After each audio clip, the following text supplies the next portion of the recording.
Welcome to Politics Done Right. I am your host, Egberto Willies. This is a progressive program that will take the mystery out of politics. This is the program that will encourage you to make sure government becomes we the people. Whether you are liberal, progressive, conservative, or otherwise, you get to air your point of view. We are an independent media outlet that, unlike mainstream media beholden to corporations, we only owe allegiance to you. Remember, you can also send me a tweet at EGBERTOWILLIES. That is at Egberto Willies. Let us engage. It is Politics Done Right.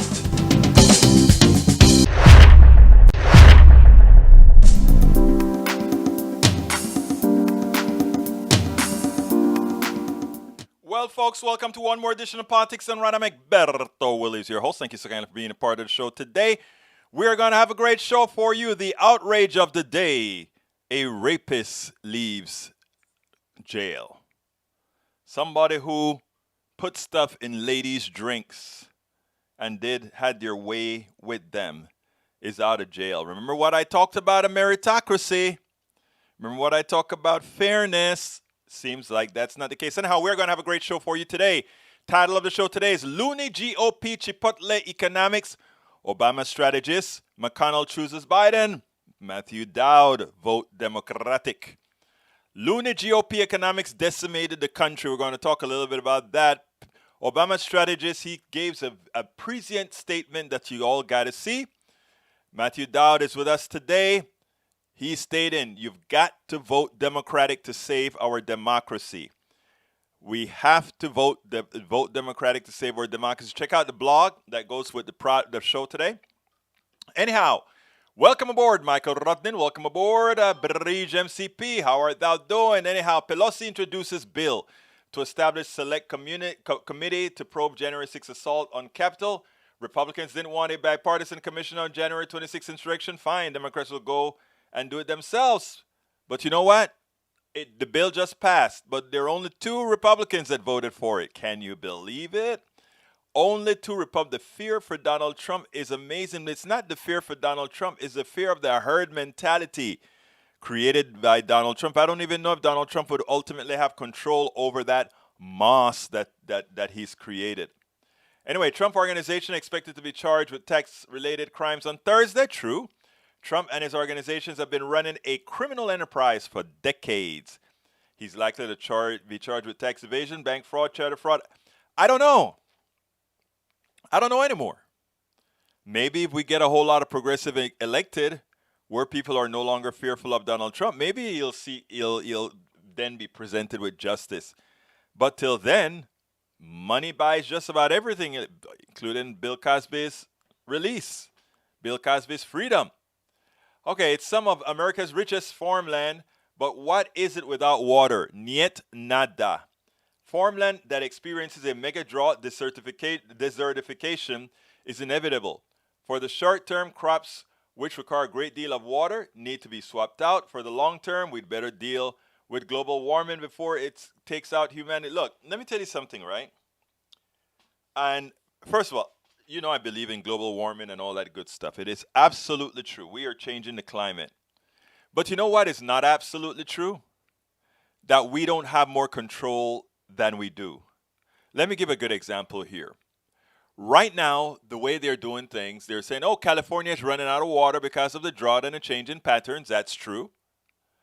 But the reality is that if we wanted to, we could make California an oasis. There is enough energy in the air, in the sun, in the drought for us to actually build infrastructure to actually move water around.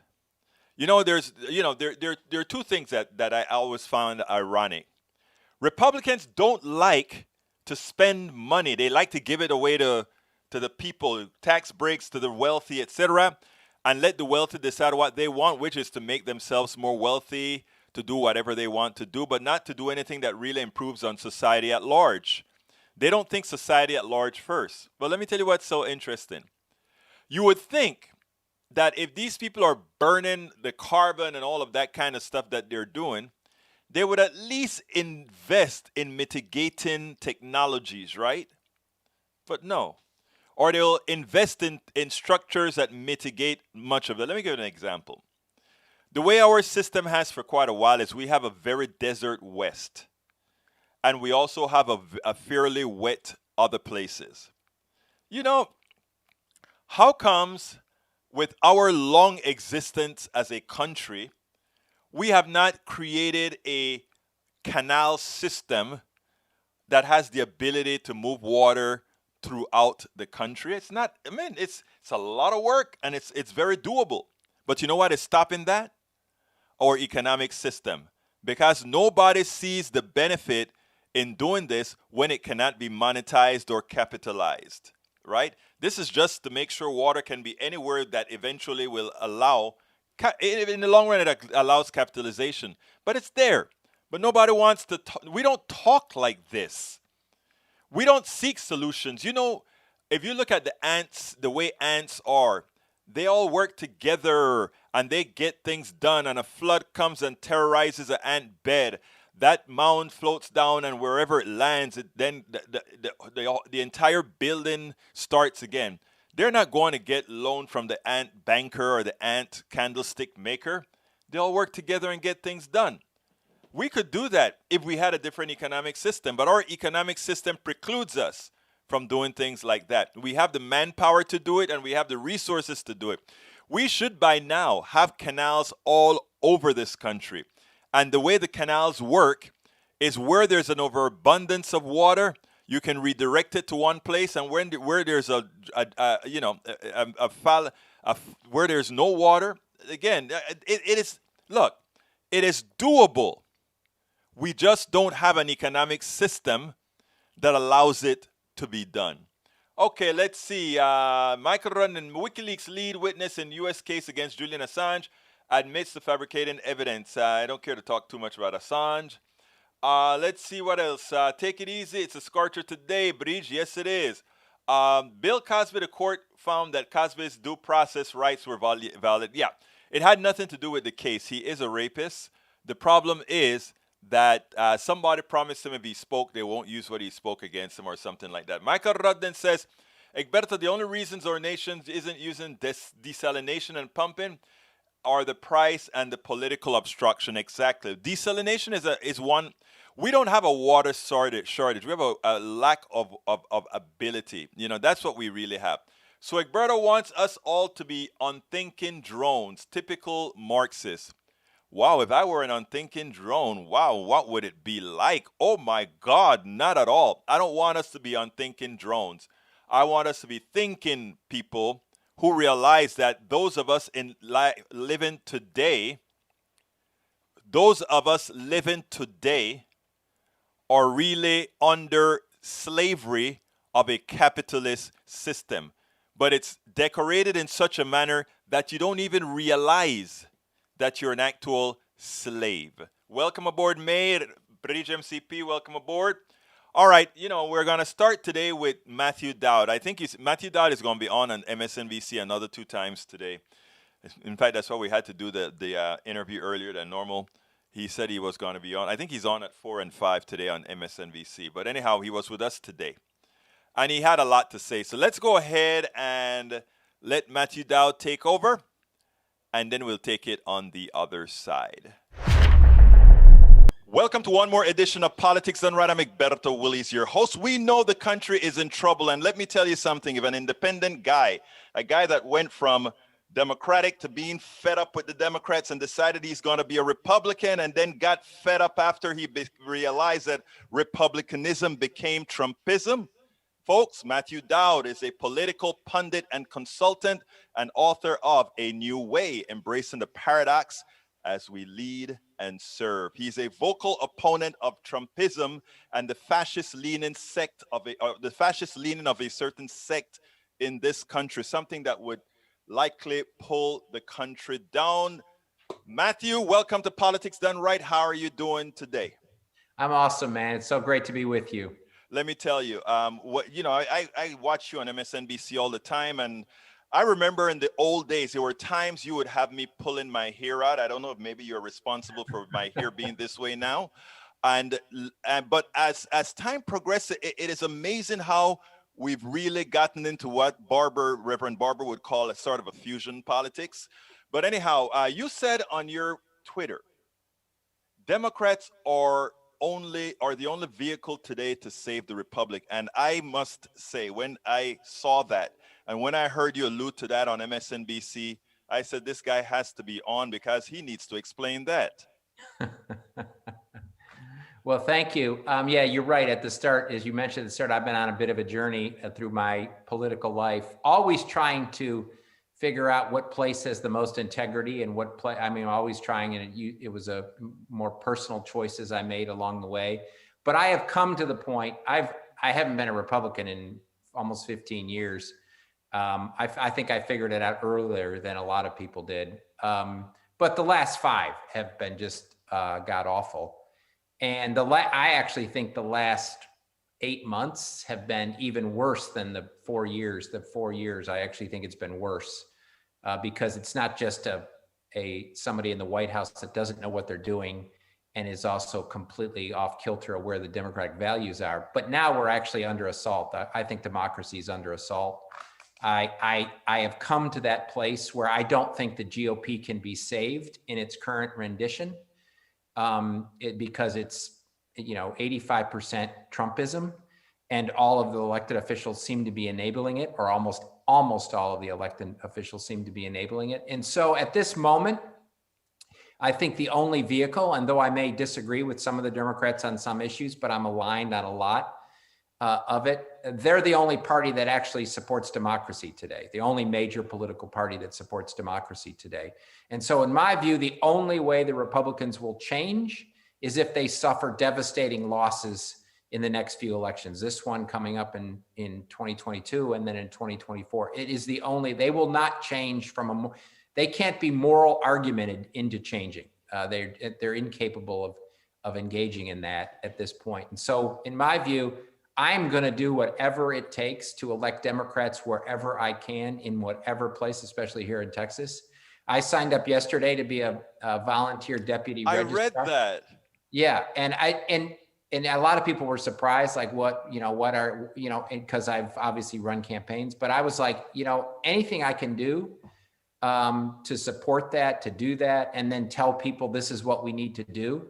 I'm going to do. And it was great too. It was a little instruction, and then you take a test.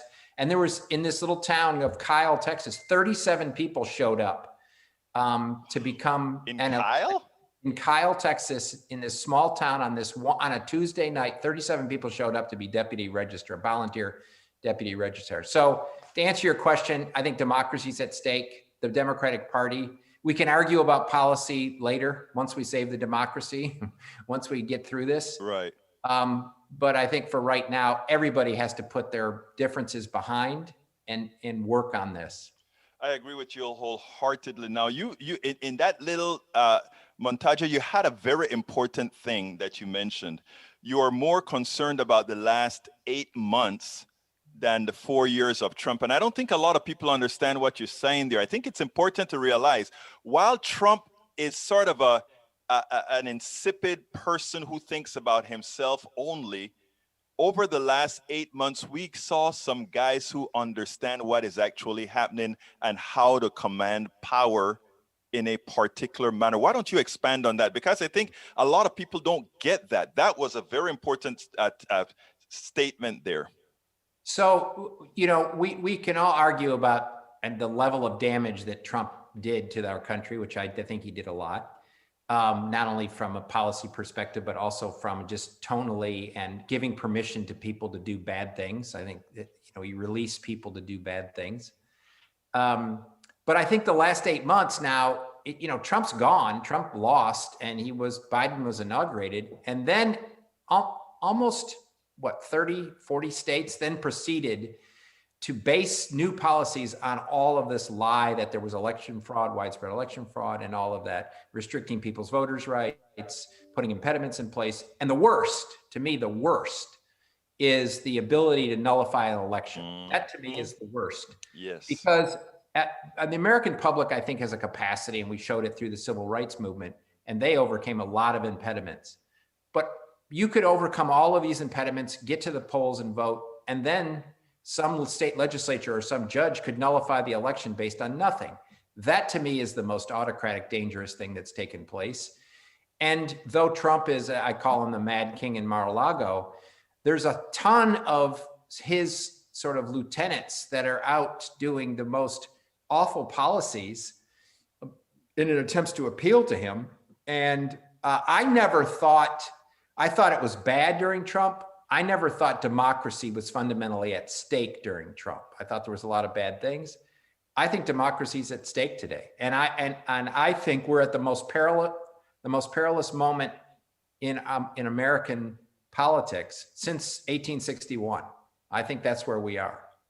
You know, interestingly, what I'm watching, right, is at first the Republican Party was a tool for Trump. And what the Republican Party was able to do is make Trump the tool. And he has yet to realize that he has now become the tool, because all the folks have gravitated towards him. They can use him now as the template. It's what I call sort of the pastor mentality, right? One of the reasons why many leaders, even Democratic leaders, like dictators or pastors, is they only have to talk to one person, and then everything emanates from that one person. Yeah. Isn't that what you see with them gravitating towards Trump? Not a love for Trump, but realizing that getting Trump in line with you really gets you a lot more. Yeah, well, Trump's a weapon now. Trump's a tool. Right. Trump's a tool, and they see that. I mean, and I saw this coming for a few years. That's why I said in September of 2015 that I thought Donald Trump would be the Republican nominee for president, and everybody thought I was crazy, because I saw what the Republican Party had become and who occupies the base of the Republican Party. Marco Rubio didn't figure it out, and Jeb Bush didn't figure it out. Donald Trump, give him credit, figured out who the Republican Party really is today. And he was able to use it, get elected, and do all of those things. And so that's why defeating Trump wasn't going to fix this problem. And I never thought it would fundamentally fix this problem. I didn't think it would get as bad as it is. But we have to defeat, and the Republican Party is really, and as you call it, Trumpism, is really that. And so the only way you defeat it is, as I said, Republicans will not change if they don't suffer consequences, right? And they're not going to change because you or I, say something or point out something or use some logical argument.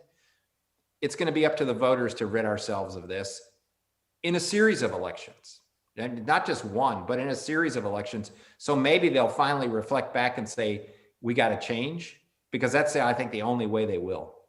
Okay, let's get a little bit technical here. And I want your wholehearted, honest opinion here. One of the techniques, first of all, I don't believe in race and all that sort of issue, but I understand that America is based on race on many issues. Now, the argument that I think the Republicans are using, and to some extent quite effectively, is that other is coming to take your birthright. And that has a certain amount of resonance with people that are not well, that are not well schooled, if you will. And what that does is that carnal part of your brain starts to work. How do we reach those people for them to understand that those others are not your problem? It's that thing that wants to control you, and you know what that thing is. That's really the problem. So I think it's going to be a lengthy process. I think if I were given advice, and if anybody calls me to Democratic candidates and how we do this, and first of all, attacking voters, and some Democrats have had a tendency to go off in that. And obviously there's a bunch of people that are white supremacists and racists and all that, and it should be pointed out, but it never works, because attacking voters never works. What you have to do is drive a wedge between the Republicans, politicians, and their voters. And to me, one of the ways to do that is say, they have no respect for you, right? They have zero respect for you. And I make an argument akin to a relationship. So if you're in a relationship with somebody, right? And that person in the relationship lies to you, doesn't share your same values, doesn't care about you, the relationship doesn't work. And that's the relationship the Republicans have with their voters right now. The voters haven't figured that out because I think they're in a defensive posture and they're in a fear mode and they get in that place. But I think you can begin to make an argument that says, listen, those people, those Republican leaders think you're yahoos, right? They think you're idiots because they think they can just keep lying and making up stuff. It's almost as if they sit in a room and they're like, what crazy thing can we say to see if they'll buy it, right? And then they say some crazy thing and it goes out and goes off into the netherworld. And so that to me is the most fundamental way. I think you got to drive a wedge between the politician and the voters. Don't attack the voters, drive a wedge between it. And the second thing is that what Republicans are seeking to do is take away any accountability they'd have, right? And voting is the only way we can hold people accountable in this country. I mean, people aren't billionaires. Most people aren't billionaires. Most people don't have lobbyists. Most people don't have that. The only way their only instrument of accountability is voting. And so when that changes, a conservative person in a rural place or somebody right-wing in a suburban place, they, I think, understand accountability, right? And so you think they've come for this group, they could easily come for you at any point in time. And what's your accountability mechanism? That is the magical part about that is don't go against the vote or don't attack the voter. And that is what I've learned over the years. And in fact, that's what I write about now. I always make sure to isolate it towards the Republican politician, the Republican sect, et cetera. And, you know, I mean, it behooves me. You tell people not to do that. But I think one of the things that you probably should tell the party, specifically the Democratic Party, is not be afraid of leaning in. I mean, here in Texas, you're now a Texas resident. We pay into the Affordable Care Act like everybody else. We don't get the Medicaid expansion to the Affordable Care Act. Whether you like it or not is immaterial. The fact is that approximately 2,000 Texans die every single year from not having that. And not only that, you're in a rural part of the state. When you're in wherever you are in the rural part of the state, and hospitals have actually been closed because we don't have that. I don't see Texas Republicans and Republicans in many of these other places making it a bread and butter issue for each of those Republicans that are voting against your interests. Your thoughts on that? So I completely agree with you. And first of all, I mean, you're exactly right. And I'm a believer that government ought to not do everything. Government ought to do a few things to support people to make the decisions in their lives and enable them to live a healthy life. And then they can do whatever they want with their life, right? One of those important aspects is healthcare, right? Is healthcare. And it's not just a Black issue or a Latino issue. It's also a white issue because there's a whole bunch of people, poor whites, people in rural areas that are voting Republican that don't completely grasp what's happening here.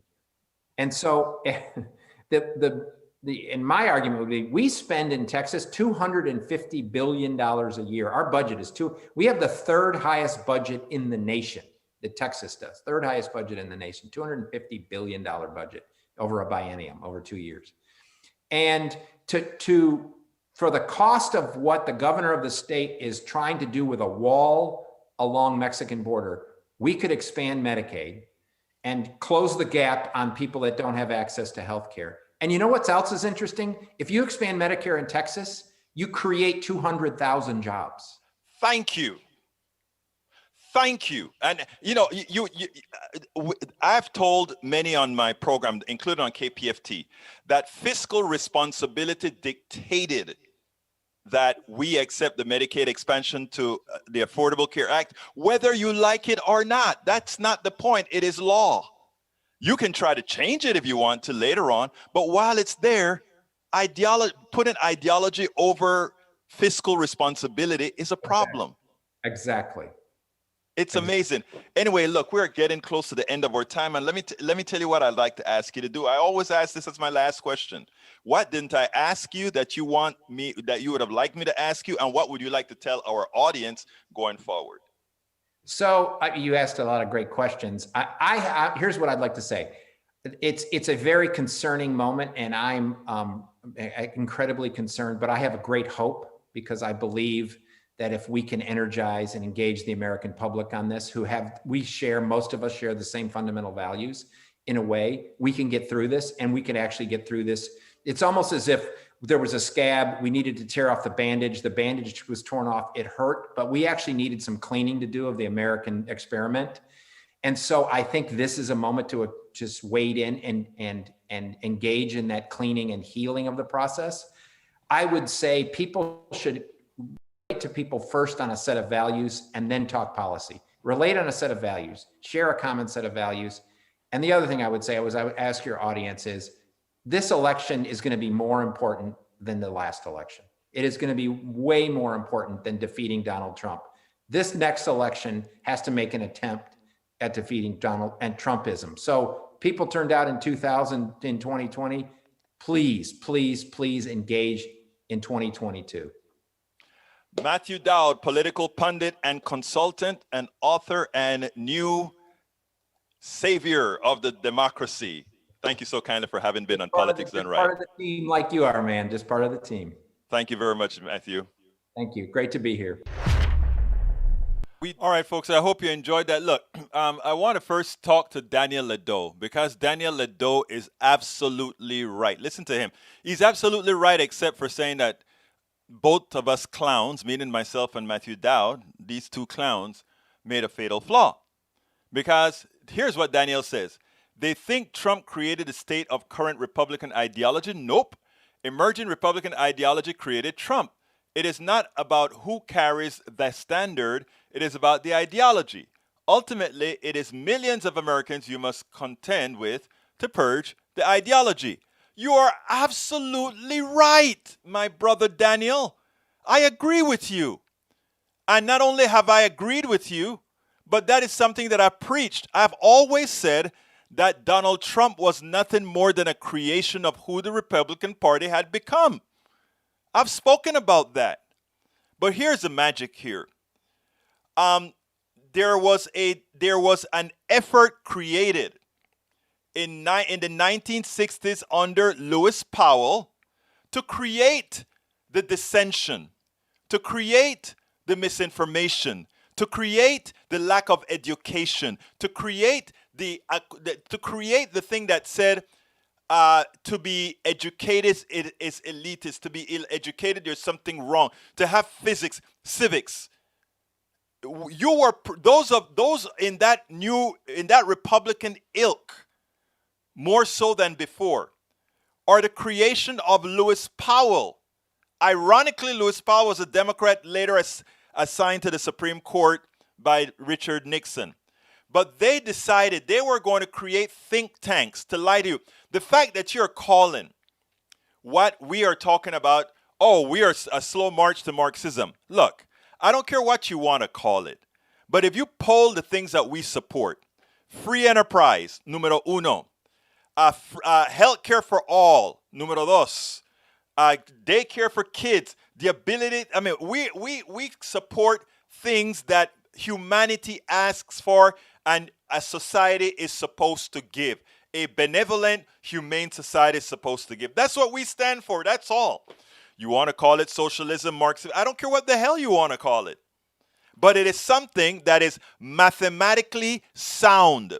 It's not only mathematically sound, it is more capable, it keeps more people alive, and it gives you a better life.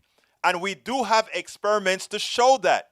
The reason why other countries like the Scandinavian countries, the people are much happier, is they don't have the concerns and worries that we have for the rat race. And in America, the only ones that have that real concern are the ones who are the slaves, the one who have to depend on the wealthy to serve the wealthy so that they will get their peanuts. So we get it. But one of the things that, if you notice, Matthew ended on, which is something that I also placed in my book, How to Make America Utopia, is we have to first talk to people on a human level. Let them realize that we put on our pants the same way. Let them realize that we are seeking the same thing for our kids. We are not the boogie person that Fox News and AON and Newsmax make liberals and progressives out to be, because most people are in fact liberals and progressives. They may not like abortion.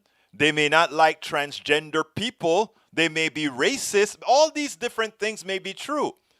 But the basic values of things that they want fall in the same basket, you know? And further education would even eliminate things like innate racism in a large percentage, in the vast majority, when they realize that it is a silly thing, when they realize it's an illness. So that is the truth. So Daniel Ledo, your statement is so right. Every now and then, a clock is right twice a day, I guess, whether it's working or not, right? So you're right about that, Mr. Ledo. All right, let's continue here. Let's see what else. Bridge, let's see if I have anything else to read. Let's see. It is hard to imagine I share any fundamental values with a Marxist like Egberto. The funny thing about it is, I know that's what you've been made to believe, that you and I are so different. But if I sat down with you item for item, and if you ever decided to be honest, you'll say, damn it, that would be nice. That would be nice. If you ever allowed the implanted ideology from the Powell Manifesto to vacate your cráneo, yes, you will see that, Mr. Ledo. One of the reasons you'll never see me throw hate at you, brother, is I know from whence the ideology comes.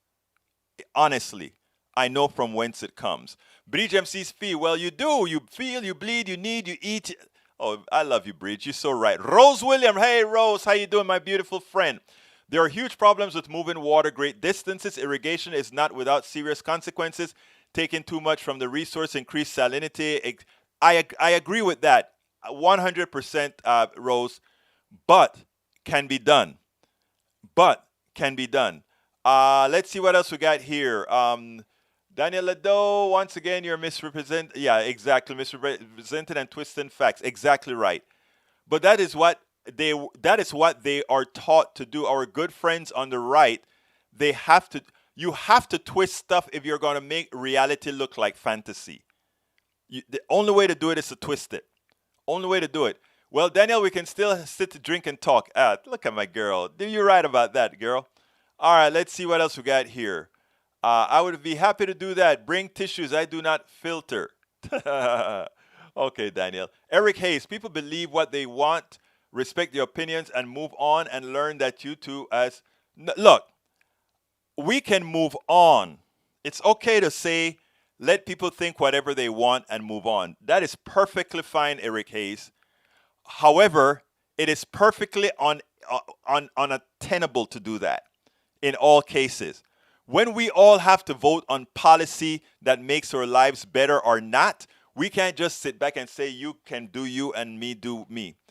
Unless you want look, actually there is a slight way in which that can be done that I've talked about before. It's called a bifurcation of America. Let me give an example. There's, let's say 50-something% of people want Medicare for all. And another 40-something% want the draconian murdering system that we have for healthcare right now.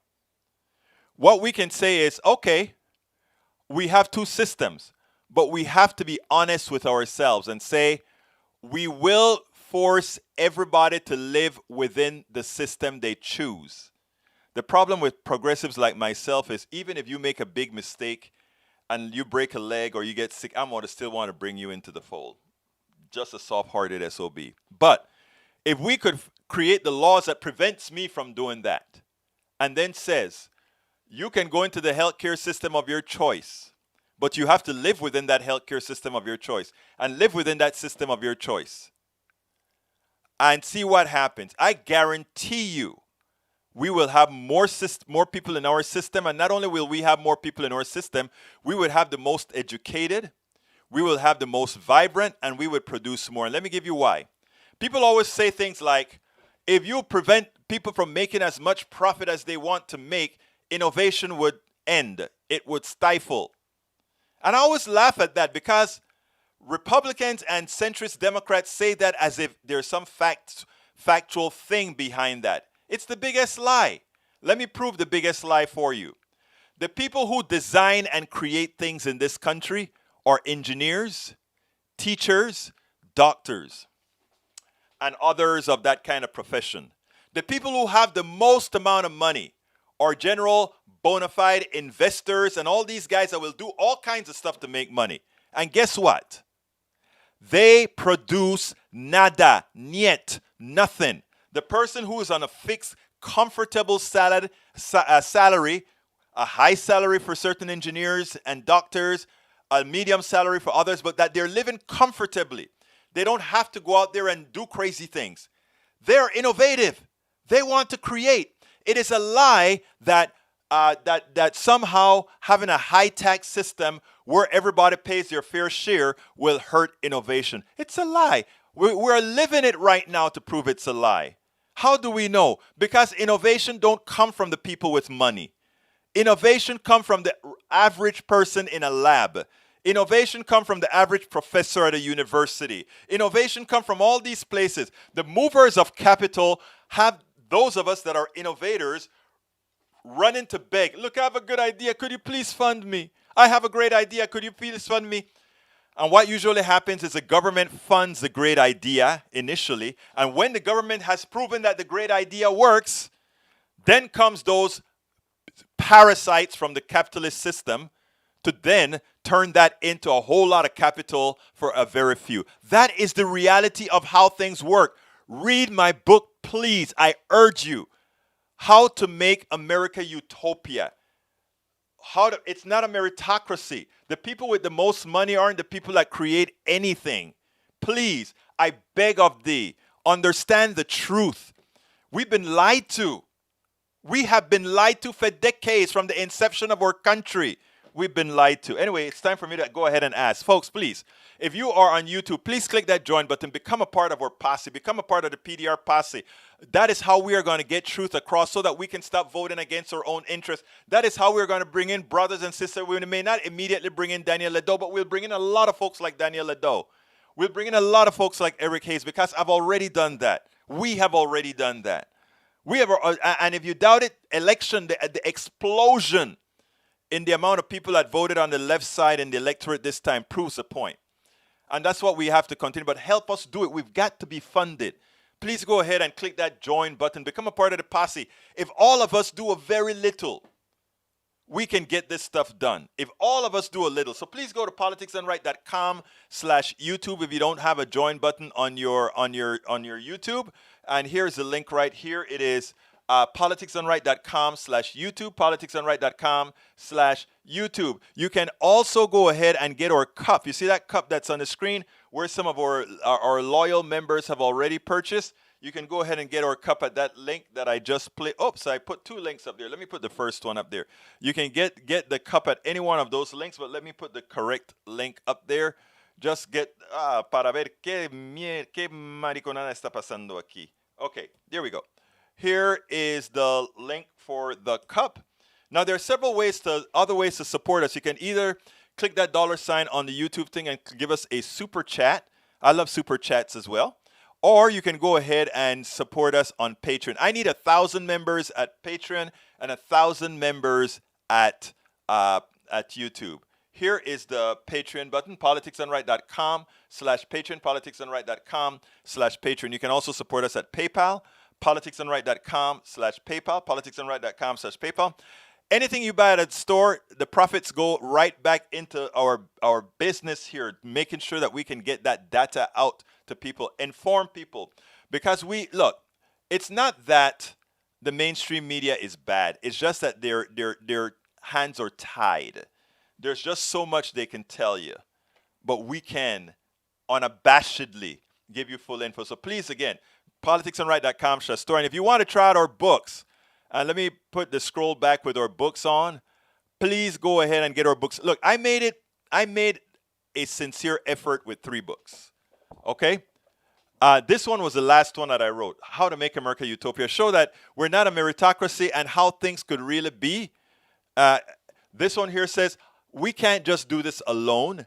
It's worth it. How to talk to your right-wing relatives, friends, and neighbors. You have to find a way to reach out to others. Some of them are going to push back, like Daniel Ledo pushes back all the time. But you know what? Daniel Ledo is here with us. And you know what? I respect Daniel Ledo for being here with us. I respect Eric Hayes. These are the conservatives I'm calling out. Michael Cisak for being here and hanging with us. Yeah, they attack us all the time. But don't ever doubt that at some point, some nerve doesn't get hit. And of course, the first book that I wrote, As I See It, Class Warfare, the Only Resort to Right-Wing Doom. And the war that we're talking about is the war, it's an intelligence war. It's a war of getting ourselves intelligent, of really understanding how things really work. Because the economic system that we were taught wasn't the side of the economic system that everybody sees, right? Or it's the side that everybody sees. They don't tell you what's the underlying danger of the economic system. They don't tell us how it really doesn't work. So we have to be able to communicate, but to communicate, we also need to learn and understand. So please go click that join button, become a member, either on YouTube by clicking that join button, or go to politicsandright.com/Patreon, or Patreon is spelled Patreon. I repeat that because we are also on podcasts. And most of our views are, in fact, on podcasts. And also, politicsandright.com/PayPal to provide support, politicsandright.com/YouTube, politicsandright.com/store, politicsandright.com/books to get all of our books. Okay. Let's see. Eric says, it is not attacking, it is sharing a point of view which is important enough to bring up and discuss rationally. I completely agree with you, sir. Completely agree with you. Bree says, hey, all going to leave early. House inspector coming. Oh, I'm going to miss you, Breach, but thank you for the time that you spend with us. Talk to you mañana.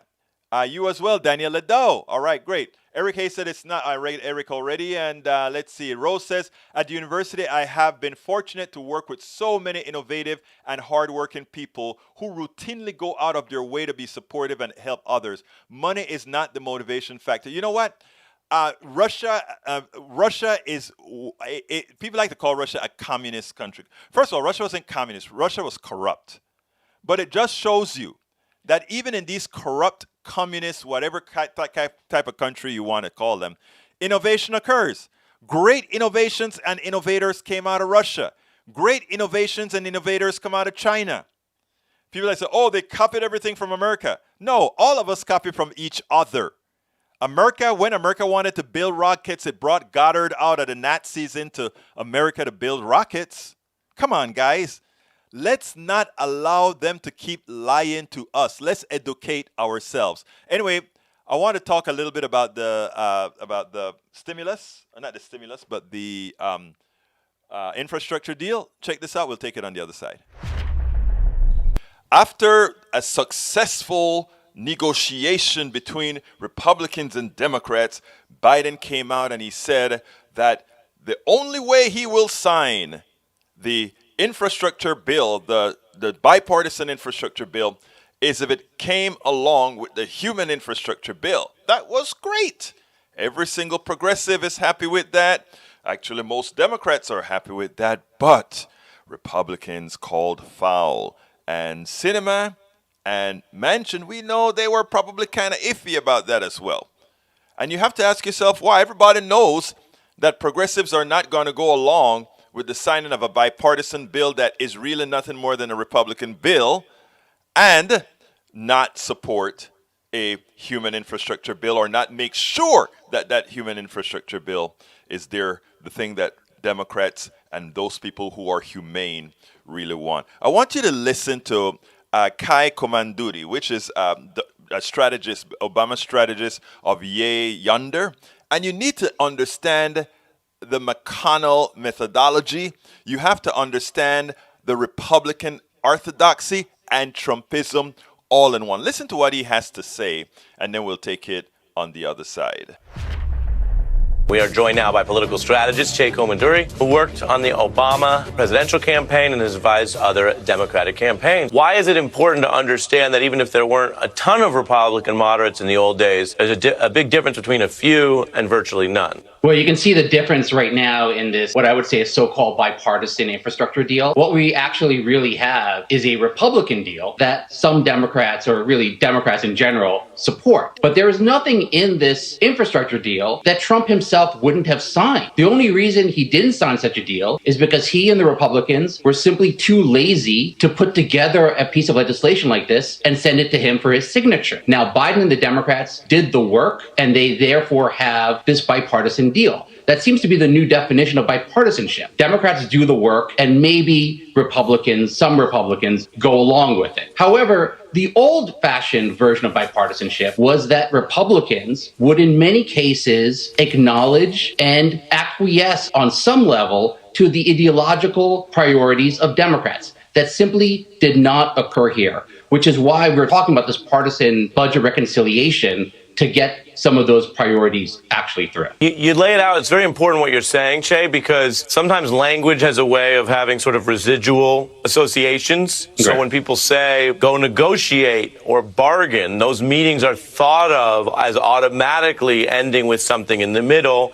And there's a certain school of politics that likes that. Or Joe Manchin, as you pointed out in one of our earlier discussions, he associates the filibuster as a tool for compromise. One can debate when that was true. It's certainly not true now. So the residual language there is that, no, it's not a moderating device. It's not a compromising device. It's a Mitch McConnell hostage-taking device. And it's not personal. What I preach about your analysis is this isn't the personalities. This is the structure of what they're doing. To that end, Mitch McConnell was asked a somewhat clever question about his favorite Democratic president. Guess who it is? Take a look. You're stranded on a desert island, and you can only have one companion. Your choices are Joe Biden, Barack Obama, Bill Clinton, or Jimmy Carter. Who do you choose? I would pick Biden. He lands on Biden, and yet he's here to crush Biden's agenda. Yeah, and it's all very much by design. I mean, we talked about last week how the Voting Rights Act would have been a long-term institutional investment in the future of the Republican Party. You most certainly would have increased the number of moderate Republicans who exist, because those moderate Republicans would have to exist because market forces would force Republicans to go after young voters, more diverse voters, and then play in non-gerrymandered, non-partisan districts. That would have increased the number of moderate Republicans. However, Mitch McConnell doesn't want more moderate Republicans. He doesn't like the moderate Republicans. And as much as he claims to dislike Trump, boy, does he love the Trump Republicans. The reality is the Trump Republicans are pliant and they follow orders. You know, to put it in movie terms, they may roar like the T-Rex in Jurassic Park, but what they really are is that cowardly lawyer in the outhouse, ready to be food for the real monster who's Mitch McConnell. The engineering technological advantage of the evil emanating out of Mitch McConnell. Look, let's explain it, because I don't want to hit Biden because he was chosen by McConnell. I want to put it in context. We have the mainstream media. The mainstream media, most of those reporters in the mainstream media do good work. They're good. They follow the rules of journalism that they learned in school. Unfortunately, with the inception of the Powell Manifesto and the think tanks that they created, they were able to create a narrative that was able to subjugate the journalism techniques that's learned by these students in school. So they get co-opted. You can't have the same kind of fair and balanced journalism anymore, because fair and balanced journalism, and a journalism that doesn't take a point of view, and a journalism that listens to one side as equally as it does the other side. Well, the Republicans said this, the Democrats said this, now American choose. That does not work anymore, because you cannot ask an America who was placed by the Powell Manifesto with a lesser degree of understanding of their own political spheres to make a rational decision based on he said, she said, and the journalist is neutral. It doesn't work anymore. And I reflect that on to El Señor Presidente Biden. Biden believes in the techniques of the past. The filibuster was there so that even the people in the minority will have a voice. Of course, we know there's a Bill of Rights that prevents that prevents a minority from getting abused. So simple majorities should be just fine for policies that doesn't fall under the Bill of Rights. But He believes in the old school, what he was taught, what he was brought up in, the filibuster. So we waste a lot of time. We waste a lot of time trying to negotiate with terrorists, which is what we have. And in the process, we lose time. And in the process, Americans lose hope, or they lose the belief that you can actually deliver. And then you get real close to the next election, and it's either very close or you lose. We have to understand these concepts. We don't have time to waste. We don't have time to placate. We don't have time to create a fall bipartisanship. We give the offers. If the offers are denied, then we go it alone. And I don't mean letting the offers be drug out for weeks upon weeks upon weeks, because that is but a stalling tactic that Mitch McConnell has used before and knows well. And when he is in power, there is no stalling tactic allowed. He couldn't get a Supreme Court judge, so he simply abolished the filibuster for the Supreme Judge. If Democrats don't start fighting as if they believe in what they believe in that they are going to take care of those who put them in office, some of them who had never voted before, if they don't come through for those people, 2022 will be c'est la vie. The truth of the matter, 2022 should be a landslide for progressives, because there's a lot of good policy out there just needed to be passed.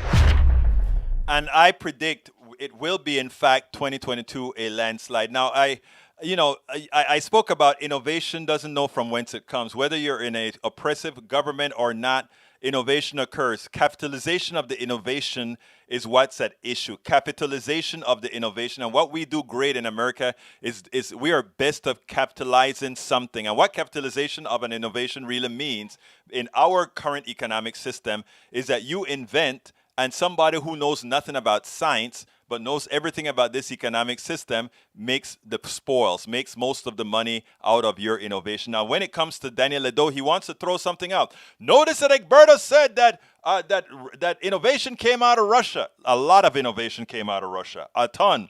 You just don't call it innovation out of Russia because, again, we are not very educated in this place because we want to make sure and keep people uninformed, uneducated. I don't like to use a word, but stupid. But I tell you what, again, I see that Rudnin placed a few things out there. But we have to remember, they got Sputnik up, a satellite up, before we did. Not that we couldn't have done it before. We had different priorities. It is like now. We've fallen behind many countries and many in infrastructure and many other places. Not because we can't do it. We made that choice to be less than. But if you want to go on to, I noticed what Michael gave you are things based in 2010, 2015, etc. One could say that, well, that's when Russia became a bit more capitalist. I'll go further. I said, let's go right after the Bolshevik Revolution. Why after the Bolshevik Revolution? Because that is when all this communist stuff was instituted, right? Well, look up somebody called Valentin Glusko and all the different inventions that he came up with. Look at things like the pressure suit. Look at all these other things that have been invented. A lot of them came from Russia. That's not to discount what we have done innovatively in America. That is not to discount what they have done innovated in Africa or in Asia. But you see, you don't get those notions. You know, our cotton industry took off when the cotton gin was invented. And somebody named Eli Whitney got credit for inventing the cotton gin. You know why he got credit? Because the black man who actually designed it, it was rated by the Attorney General. He could not get a patent for his creation of the cotton gins. So look, when we talk about systemic racism, when we talk about innovation, when we talk about all these issues, put it all together, folks. Again, these are all realities very few people really know. Politics done right, we only tell the truth. Only the truth. Now, with respect to Eric Hayes and other people coming to this country to get rich, you know what? A lot of people come here and see that we have a free-for-all in the stock market, a gambling casino, and they have money to gamble with. Wouldn't you do the same thing too if you were unethical? And a lot of people who mess with capital are in fact unethical. They come out here and they say, hey, If I go ahead and throw my stock there, I can sucker a lot of money out of the yahoos in America who believe in this capitalism crap. They buy up all my stock and I run away with the loot back to my country. Yeah, why not? If we want to believe in a system that is designed to con you. If you set yourself up into a system that says, wait a minute, I created this thing and I do all the work to make those cars drive and build the roads, and 1.1% of the guys can live in those buildings that I built. I can't even touch those buildings. You support it. You agree that you are less than they are. You see, I believe all of us are equal. I believe all of us have equal access to success. But a lot of times there is a boot on our neck.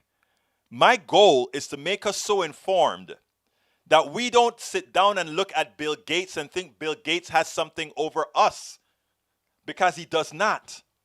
There are parts of programming I am sure I am better at than Bill Gates, and there are part of programming he's better at than I am, and there are part of programming that John Peter is better than I am, and I see Bruce in here. Bruce is a hell of an engineer. There's a part of chemistry I couldn't hold water to Bruce with, but I could tell Bruce about some kinematics that he would know about, because we are all a composite of amalgamated knowledge that no one should have preeminence. No one. No one. Carl Cox, Republicans fight for civil evil causes, Democrats fight for common good. True. Egberto, if you think isn't following one of these enumerate, thank you very much, my brother. I appreciate you, Mr. Rudnan. Egberto, great visit today for once. Thank you, brother. Thank you. Michael Rudnan, Egberto, when someone says a country hasn't had any innovation, it's simply look up to see how much of that is ignorance. Egberto, pick a year. Exactly, Michael. It wasn't hard to find all the stuff that Russians created and things that we are using that are created or invented by Russians. Capitalism is not bad. Several nonprofits count on them for. No, they don't count on capitalism for. Well, they take the capitalist dollar because they don't have a choice. But no, capitalism is, again, if you understand the tenets of capitalism, it is impossible for any ethical person to look at it and say it is okay for you to make a ton of money off of somebody else's worth while they starve. While you don't want to pay taxes, while they starve. Regulated, we can say, well, we want to regulate capitalism. Yeah, we can regulate capitalism in a tough manner. At that point, it doesn't become capitalism. It becomes free enterprise. That's what I want. Folks, all we got to do is learn. Bill Gates keeps secrets. Egberto doesn't. Exactly, brother. Bruce Pollard, Russians are great chemical engineers. Thank you, brother. You know, and Bruce is a hell of an engineer. A hell of a scientist, actually. Bruce is a smart dude. Scientist. Anyhow, let me tell you guys, look, we're coming close to the end of the program. Please go ahead and click that join button. Become a part of our posse. Wages for labor below poverty is an immorality. Michael Rudden is absolutely right. Eric Hayes says, read the statement, then don't read into it because you are very wrong on this. Nonprofit use them for growth. We'll discuss that another day because I'm out of time, but understand what I'm saying. Anyhow, Patreon, politicsandright.com/Patreon to support us. politicsandright.com/PayPal to support us. politicsandright.com/store to shop at our store. And politicsandright.com/books to get any one of our several books, audiobooks, Kindle books, you name it, we got it. Look, guys, thank you so kindly for having been here. My name is Egberto Willies, and you know how I end this baby. I am what? Out!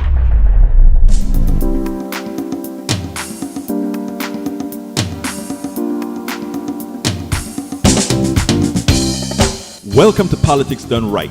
I am your host, Egberto Willies. This is a progressive program that will take the mystery out of politics. This is the program that will encourage you to make sure government becomes we the people. Whether you are liberal, progressive, conservative, or otherwise, you get to air your point of view. We are an independent media outlet that, unlike mainstream media beholden to corporations, we only owe allegiance to you.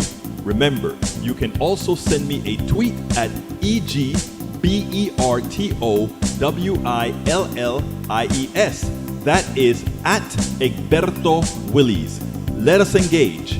It is politics done right.